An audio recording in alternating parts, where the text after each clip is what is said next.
नमस्कार साथियों, स्वागत है आप लोगों का रोहित स्टडी पॉइंट में। तो साथियों, कैसे हो आप लोग? उम्मीद करता हूं सभी हमारे साथी अच्छे होंगे। तो साथियों, आज हम बात करने वाले हैं इस वीडियो में स्टेनोग्राफर की दो बड़ी भर्ती, एक 333 और दूसरी 1224 के बारे में। तो जिन हमारे साथियों ने इन दोनों परीक्षाओं में एग्जाम दिया है और वो इनके रिजल्ट का वेट कर रहे हैं, तो उनके लिए वीडियो बहुत इंपॉर्टेंट रहने वाली है। और साथ में बात करेंगे कि इनका स्किल टेस्ट यानी जो इसका टाइपिंग टेस्ट या स्टेनो टेस्ट होने वाला है वो कब तक होगा, इन सब चीज़ों के बारे में बात करने वाले हैं हम लोग इस वीडियो में।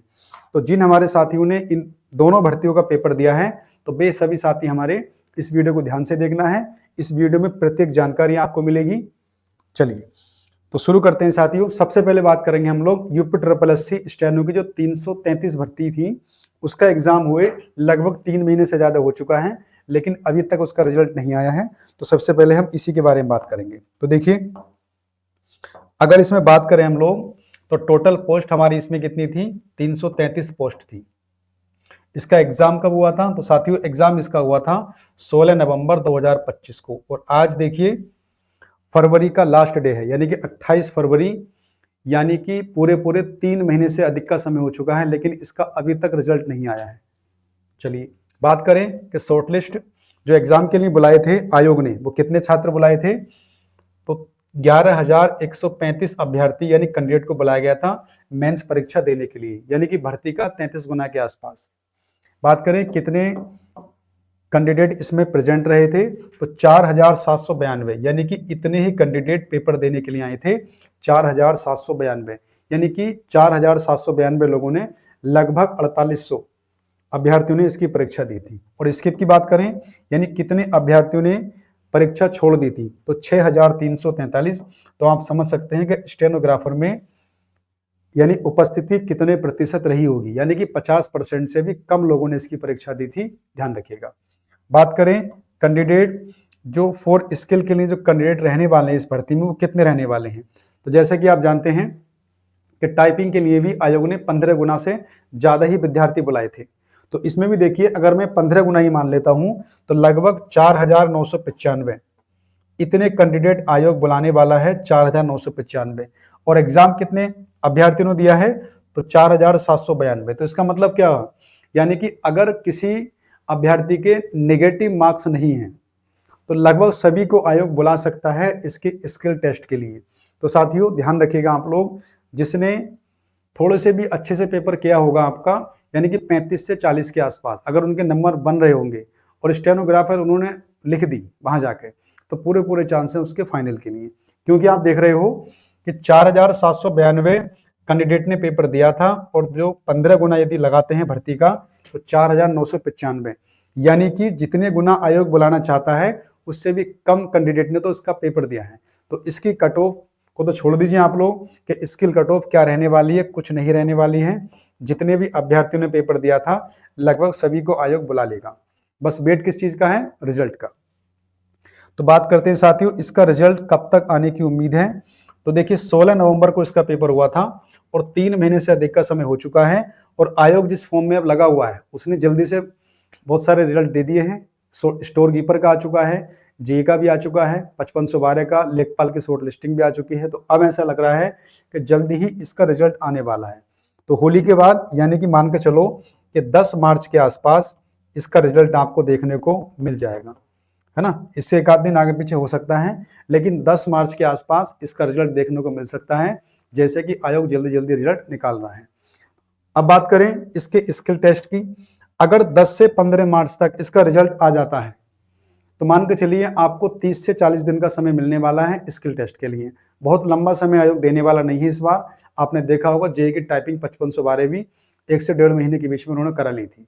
तो फिर भी मोटा मोटा मान लें हम लोग, तो देखिए कम से कम 20 अप्रैल के आसपास, है ना, यानी कि अप्रैल के लास्ट में इसका स्किल टेस्ट होने की पूरी उम्मीद है।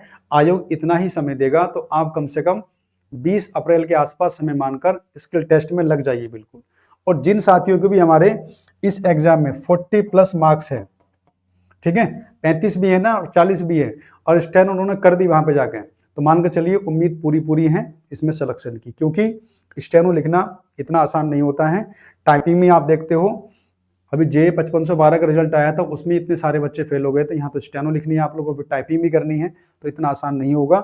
तो अप्रैल में मान के चलिए आप लोग 15 अप्रैल के बाद में अपने स्किल की तैयारी बिल्कुल बढ़िया तरीके से कर लीजिए, ताकि स्किल का मौका देखो सभी को मिलने वाला है। तो जिसने स्किल निकाल दिया उसके चांस ज़्यादा हैं। फाइनल कट ऑफ की बात तो बाद में होगी, पहले स्किल के बाद। अब बात करते हैं दूसरी बड़ी भर्ती जो स्टेनोग्राफर की है, वो कौन सी है? 1225। साथियों कौन सी? 1225। ये बहुत बड़ी भर्ती है स्टेनोग्राफर की। टोटल पोस्ट इसमें कितनी है? 1224 है, सॉरी। एग्जाम डेट की बात करें तो इसका एग्जाम कब हुआ है? तो इसका एग्जाम 20 जनवरी को हुआ है।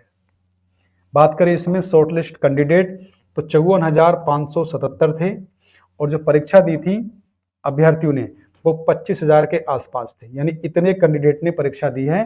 तो आप समझ सकते हो यहाँ भी जो परसेंटेज रहा परीक्षा देने वालों का वो 50% से भी कम रहा। ठीक है। अब जो स्किप किया है, यानी कितने विद्यार्थियों ने परीक्षा छोड़ दी है, तो 29,000 के आसपास अभ्यर्थियों ने परीक्षा इसकी छोड़ दी थी।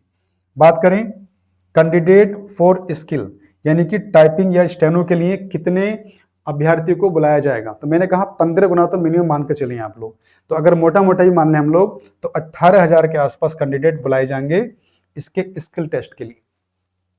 तो स्किल टेस्ट के लिए तो यहाँ भी कट ऑफ बहुत लंबी नहीं जाने वाली है आपकी। स्किल टेस्ट के लिए कट ऑफ आपकी बहुत कम रहने वाली है। क्यों? सारे बच्चे कितने हैं आपके? 25,000, और 18,000 के आसपास तो ले जाएंगे, 15 गुना भी लेंगे तो, और कम से कम 7,000 बच्चे ही बाहर होने वाले हैं। तो यानी कि रिजल्ट पहले बात करते हैं इसके रिजल्ट की। रिजल्ट देखिए आप लोग, अभी तक स्टेनो 333 वाला रिजल्ट नहीं आया है। तो बहुत चीजें क्लियर हो जाएंगी आपकी। जो स्टेनो इससे पीछे की भर्ती है ना 333 वाली, उसके पीछे पीछे आपका ये है 1224 वाला। तो जैसे जैसे इसका प्रोसेस रहेगा वैसे वैसे इसका प्रोसेस रहने वाला है। तो बहुत चीजें किस पर डिपेंड करती हैं? 333 वाले स्टेनोग्राफर पे। फिर भी मैं आपको बता दूं, कम से कम 3 महीने तो आयोग लेगा। तो जनवरी, फरवरी, मार्च, अप्रैल, कहीं अप्रैल में जाके आपको इसका रिजल्ट देखने को मिल सकता है स्टेनोग्राफर इसका 1224 का। यानी कि अगर उसकी स्टेनो हो जाएगी या उसकी स्टेनो से पहले इसका रिजल्ट आयोग दे सकता है, जैसे वो काम कर रहा है। और स्किल टेस्ट अगर इसका रिजल्ट अप्रैल के लास्ट तक भी आया तो देखिए जून के आसपास कहीं देखने को मिलेगा इसका स्किल टेस्ट। तो सभी साथी 1224 के लिए तैयार रहें। जून या फिर आपका जुलाई, तो जून का लास्ट या फिर जुलाई मानकर आप लोग स्किल टेस्ट की तैयारी करें। और जिनके भी नंबर इसमें अच्छे बन रहे हैं तो एकदम से पूरी मेहनत से लग जाइए इसके स्टेनो लिखने में, क्योंकि स्टेनो अगर आपने लिख दी तो फिर यहाँ पर नौकरी पक्की है, क्योंकि पद यहाँ बहुत ज्यादा हैं, 1224 पद, यानी इस भर्ती से तो कहीं ज्यादा है, 4 गुना के आसपास। तो बहुत ही अच्छा मौका है, क्योंकि इससे पहले बहुत सारी भर्तियां पूरी भी हो जाएंगी। चलिए बात करें स्किल कट ऑफ के लिए, तो जिन साथियों के भी नंबर आपके 35 प्लस है, कितने 35 या 40 के बीच में जितने के भी नंबर हैं, सभी को स्किल टेस्ट के लिए बुला लिया जाएगा, क्योंकि स्टेनोग्राफर लिखना इतना आसान नहीं है वहां पर जाके। तो सभी हमारे साथी स्टेनो की तैयारी अच्छे से करते रहें। 2 बड़ी भर्ती हैं, 333 और 1224। तो साथी ये कुछ अपडेट थी आपकी स्टेनोग्राफर के लिए। तो वीडियो अगर अच्छी लगी हो तो सभी साथी लाइक करें, और यूपी की प्रत्येक भर्ती के लिए जो आपको अपडेट मिलेगी, सटीक जानकारी आपको हमारे द्वारा दी जाएगी। तो सभी साथी हमारा चैनल सब्सक्राइब कर लीजिए जिन्होंने अभी तक नहीं किया है। यहाँ से पूरी जानकारी हर भर्ती की आपको बिल्कुल सटीक मिलने वाली है। तो ठीक है साथियों, वीडियो अच्छी लगी हो तो लाइक करना, अपने दोस्तों में शेयर करना। मिलते हैं फिर कल एक नई वीडियो के साथ, तब तक के लिए धन्यवाद।